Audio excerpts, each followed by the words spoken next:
নমস্কার বন্ধুরা, ভজরিমার না কিচেনে তোমাদের সবাইকে স্বাগত। সবাই কেমন আছো?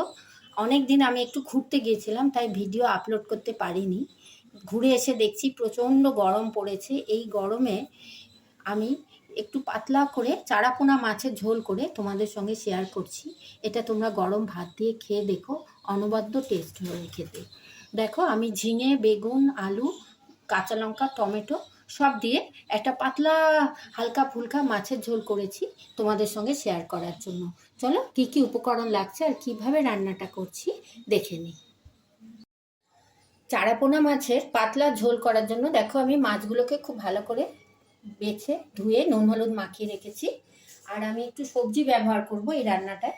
গরমকালে পাতলা এই ঝোলটা খেতে খুব ভালো লাগবে, তার জন্য একটু বেগুন রেখেছি, একটু ঝিঙে রেখেছি, একটু আলু, একটু পেঁয়াজ, টমেটো আর কটা কাঁচা লঙ্কা। এই দিয়ে আমি চলো ঝোল রান্নাটা শুরু করি। এইবার আমি রান্নাটা করার জন্য কড়াইয়ের মধ্যে একটা কড়াই বসিয়ে দিয়েছি, তাতে একটু সর্ষের তেল দিয়ে দিচ্ছি। এই রান্নাটা আমি সর্ষের তেলেই করছি। সর্ষের তেলটা একটু গরম হলে তাতে একটু কালো জিরে দিয়ে দিলাম আর একটু গোটা জিরে, অল্প একটু গোটা জিরে দিয়ে দিলাম। তেলটা খুব ভালো করে গরম হবে। তারপর আমি সবজিগুলো এক এক করে ভেজে নেব। প্রথমে আমি আলুগুলো দিয়ে দিলাম। আলুটা একটু শক্ত সবজি, তাই আলুটা আগে দিলাম। একটু ভালো করে এটা ভাজা ভাজা হবে। আর তার সঙ্গে আমি একটু পেঁয়াজও দিয়ে দিচ্ছি।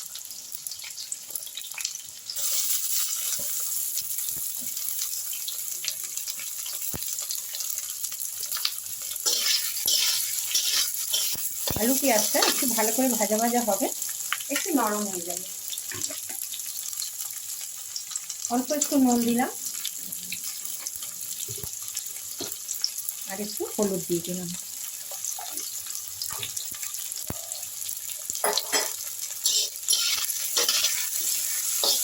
এবার আমি আলু পেঁয়াজটা একটু লাল লাল করে আগে ভেজে নেব।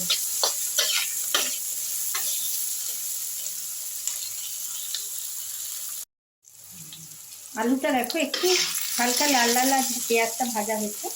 এবার আমি এর মধ্যে বেগুন কেটে রাখা বেগুনগুলো দিয়ে দিচ্ছি।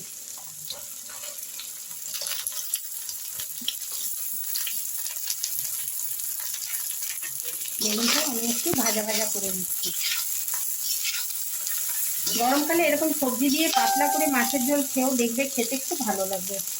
আর ঝিঙেগুলোও দিয়ে দিলাম। যেহেতু বেগুন আর ঝিঙে নরম সবজি, আলুটা আমার মোটামুটি 50% কুক হয়ে গেছিলো, আমি সবজিটা দিয়ে দিচ্ছি।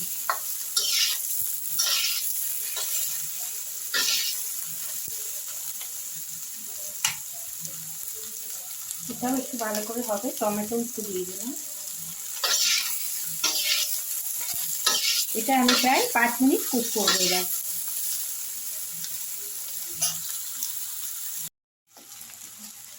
দেখো, সবজিটা আমি হলুদ নুনের সঙ্গে একটু ভাজা ভাজা করে নিচ্ছি।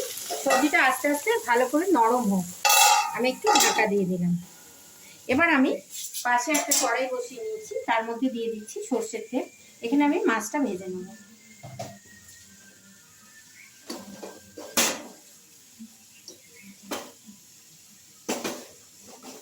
তেলটা একটু ভালো করে গরম হয়ে গেলে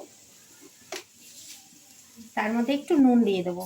তেলের মধ্যে একটু নুন দিয়ে ভাজলে মাছগুলো একটার সঙ্গে একটা লেগে যায় না। এটা একটা ছোট্ট টিপ।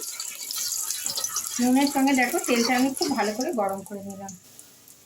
এই পর্যায়ে আমি মাছগুলোকে একটা একটা করে ছেড়ে দিচ্ছি তেলের মধ্যে। একসঙ্গে বেশি মাছ দেবো না, তাতে লেগে যাওয়ার ভয় থাকবে।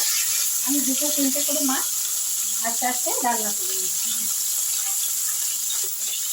মাছগুলো আমি এবার ভালো করে ভেজে নিচ্ছি।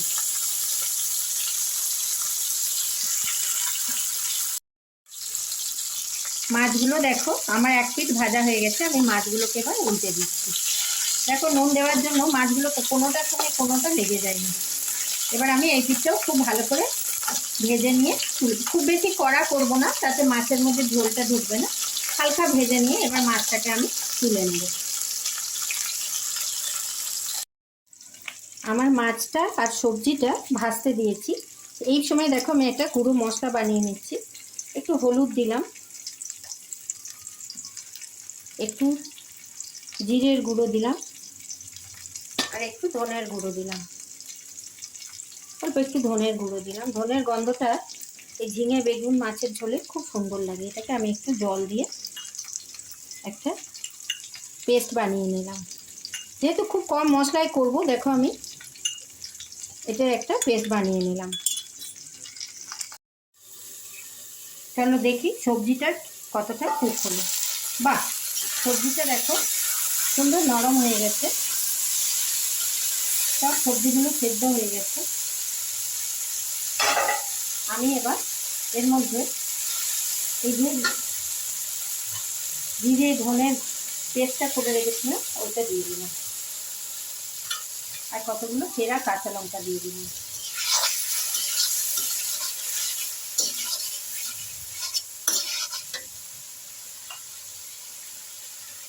বাটি দিয়ে একটু জল দিয়ে দেবো। সবজিগুলো আমার সব সেদ্ধই হয়ে গেছে। এবার আমি আরেকটু জল দিয়েছি, একটু ঝোল করার জন্য একটু জল দিয়ে দিলাম।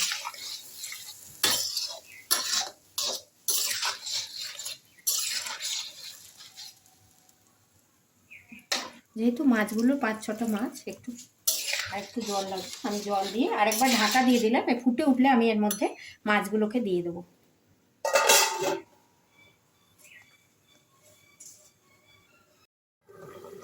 সবজিটা প্রায় 3-4 মিনিট ঢাকা দিয়ে আমি সেদ্ধ করলাম। বাহ, দেখো সবজিগুলো সব নরম হয়ে গেছে, আলু টালু সব সেদ্ধ হয়ে গেছে। এই পর্যায়ে আমি ভেজে রাখা মাছগুলোকে এর মধ্যে দিয়ে দিচ্ছি। ঝোলের মধ্যে মাছগুলোকে দিয়ে আমি একটু এর উপরে ঝোল দিয়ে দিচ্ছি, তাতে মাছটা দুদিকে সেদ্ধ হয়ে যাবে। মাছটা ভাজাই আছে, তাও সেদ্ধ করার জন্য আমি একটু এপিট ওপিট করে উল্টে দিচ্ছি মাছটা।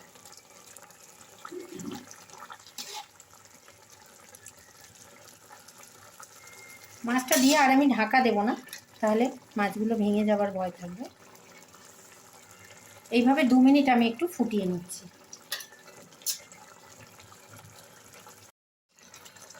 বাহ, দেখো মাছগুলো আমার সেদ্ধও হয়ে গেল সবজির সঙ্গে। এদিক ওদিক নাড়াচাড়া করে উল্টে দিলাম।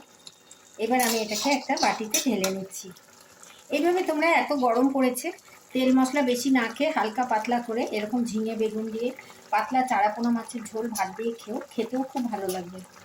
দেখো এবার আমি এটাকে একটা বাটিতে ঢেলে নিচ্ছি। আমি গ্যাসটা এখন বন্ধ করে দিলাম।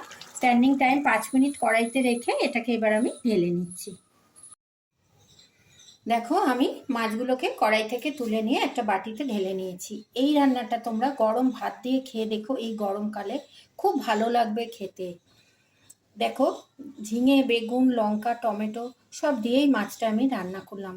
তোমরা বাড়িতে এই মাছটা ট্রাই করো। আর যেসব বন্ধুরা এই মাছটা ট্রাই করেছিলে ঘরে, তোমরা কি আমার মতো করে বানিয়েছিলে? তাহলে আমাকে কমেন্ট বক্সে লিখে জানিও।